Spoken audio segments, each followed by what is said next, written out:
இயேசு எருசலேமுக்கு போகும்போது வழியிலே 12 சிஷ்யரையும் தனியே அழைத்து, இதோ எருசலேமுக்கு போகிறோம், மனுஷ்குமாரன் பிரதான ஆசாரியரிடத்திலும் வேதபாரகரிடத்திலும் ஒப்புக் கொடுக்கப்படுவார். அவர்கள் அவரை மரண ஆக்கினைக்குள்ளாக தீர்த்து அவரை பரியாசம் பண்ணவும், வாரினால் அடிக்கவும், சிலுவையில் அறையவும் புறஜாதி அறிடத்தில் ஒப்புக் கொடுப்பப்படும். ஆகிலும் 3ஆம் நாளிலே அவர் உயிரோடு எழுந்திருப்பார் என்றார். அப்பொழுது செபெதேயுவின் குமாரருடைய தாய் தன் குமாரரோடு கூட அவரிடத்தில் வந்து அவரை பணிந்து கொண்டு, உம்மிடத்தில் ஒரு விண்ணப்பம் பண்ண வேண்டும் என்றாள். அவர் அவளை நோக்கி, உனக்கு என்ன வேண்டும் என்று கேட்டார். அதற்கு அவள், உம்முடைய ராஜ்யத்திலே என் குமாரராகிய இவ்விரண்டு பேரில் ஒருவன் உமது வலது பாரிசத்திலும் ஒருவன் உமது இடது பாரிசத்திலும் உட்கார்ந்திருக்கும்படி அருள் செய்ய வேண்டும் என்றார்.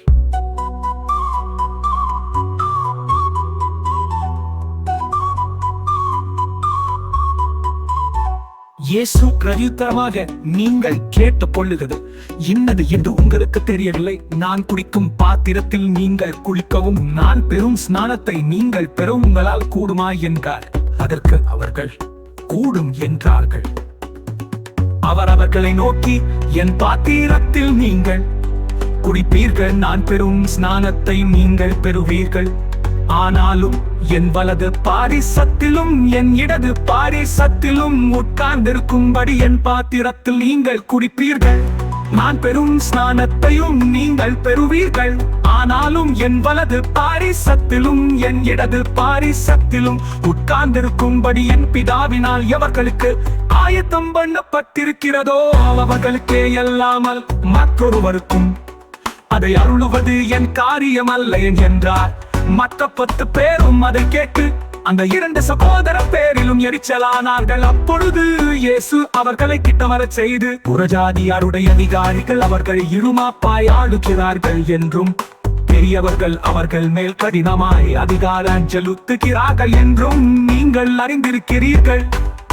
உங்களுக்குள்ளே அப்படி இருக்கலாகாது. உங்களில் எவனாகிலும் பெரியவனாயிருக்க விரும்பினால் அவன் உங்களுக்கு பணிவிடைக்காரனாயிருக்க கடவன்.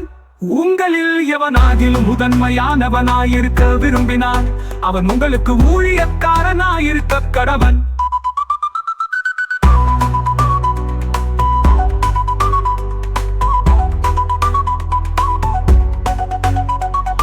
அப்படியே மனுஷகுமாரனும் ஊழியம் கொள்ளும்படி வராமல் ஊழியம் செய்யவும் அநேகரை மீட்கும் பொருளாக தம்முடைய ஜீவனை கொடுக்கவும் வந்தார் என்றார்.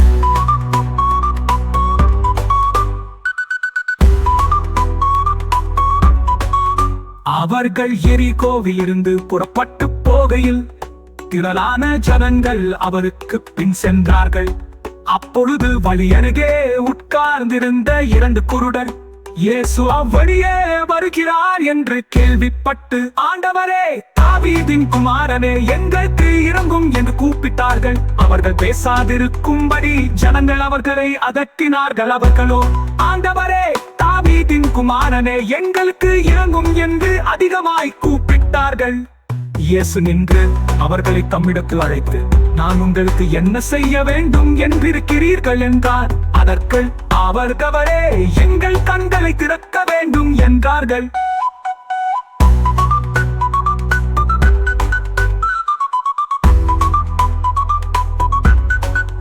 இயேசு மனதுருகி அவர்கள் கண்களை தொட்டார்.